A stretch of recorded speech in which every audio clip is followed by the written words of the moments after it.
and gentlemen, you're welcome to this episode of Storytime. Today, we will be revisiting two topics that we had already given you.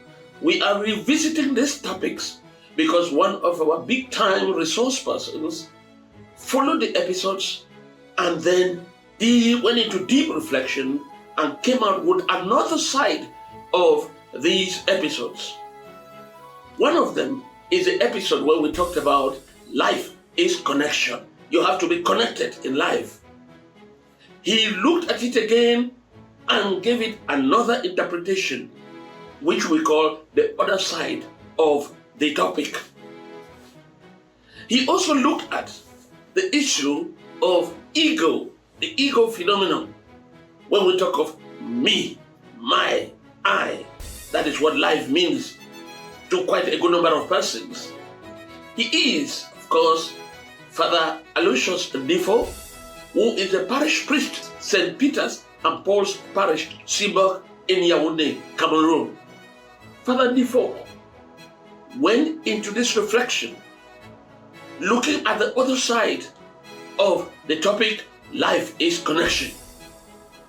When we presented that episode, we looked at the very glossy side of it, but now he takes the other side. Father Allure Njomo, it is over to you. You know, no man is an island, Uncle Njomo, and all out there. No man is an island. But when we talk about connection in this line, we are talking of pressing buttons. Who is able to press buttons because I know this person, or I have this godfather here, and so. Or you know the issue of godfatherism.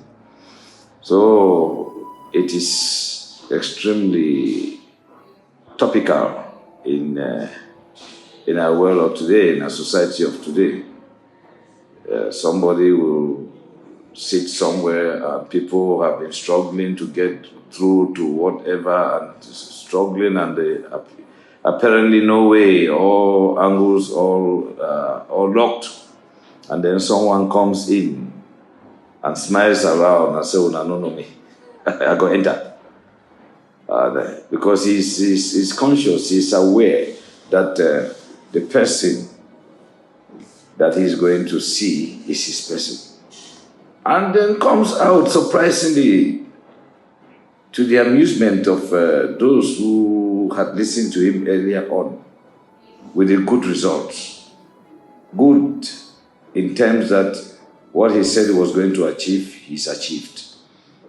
Not good in terms that the means he's used is absolutely correct, because when we're going to look at things from the biblical angle, it's actually not correct. It could be likened to cheating.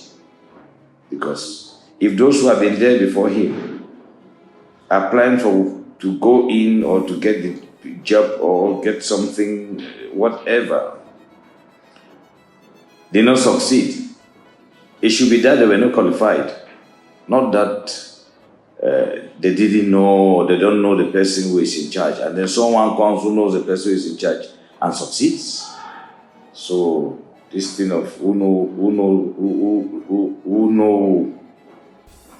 me, I know you, you know me. What will do? I'm so. At times, it's decadence. It spoils society because out of merit, we should have the things that come to us, not out of uno or connections, as we put it. After watching Father Njomo on his interpretation of life is connection, my dear brothers and sisters, it also dawned on me that there could really be another side of connection, one side where we all have to be very careful about. In life, in search for positions and in search for riches, you look for connections. But you have to be very careful. When you get those connections, when you are in search of riches, position, status, you can fall into very wrong hands. And generally speaking, What are we thinking about? We're thinking about the issue of sex. You come in innocently,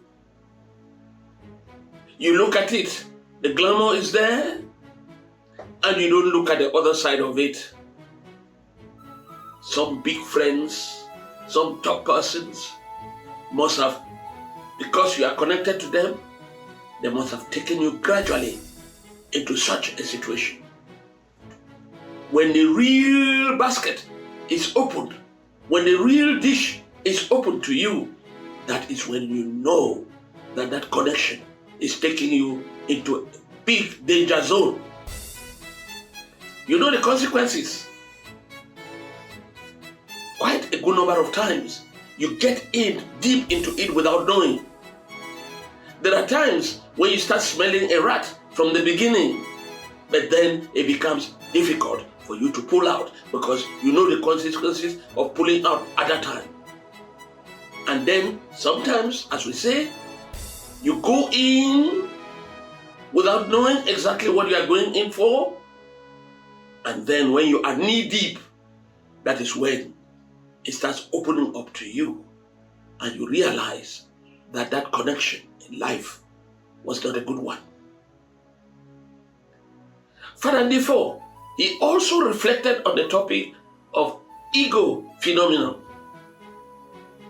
where the life around people with that ego is me, I, my, yes.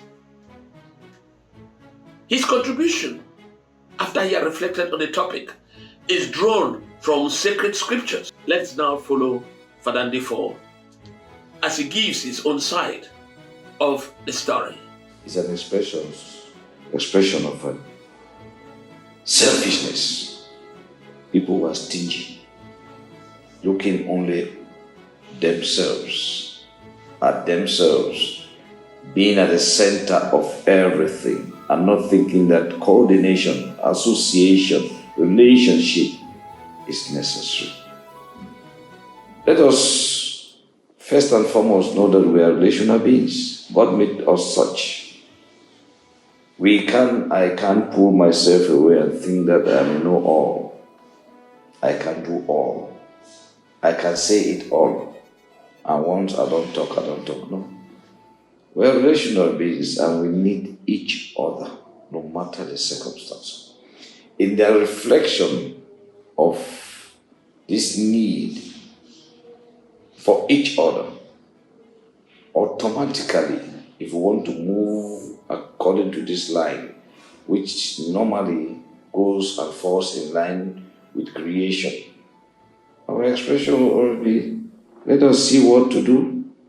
Our expression will always be a collective one. So much so that when we talk of our tastes, look at the pattern of all prayers, the Our Father.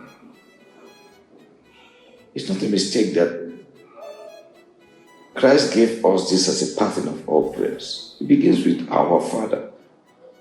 Look, it continues. Give us this day our daily bread. Us. Suppose you are so imbued with the I clause or me, my, and you find yourself in heaven alone. What will you do in heaven alone? But to show that it's a collective call, even by creation itself, we are all relational. We would like to be in company, even on the last of the journeys, which is a journey to salvation. When you turn around and you see other persons with you, I think that is a blissfulness of heaven, that we have all made it. We are all there.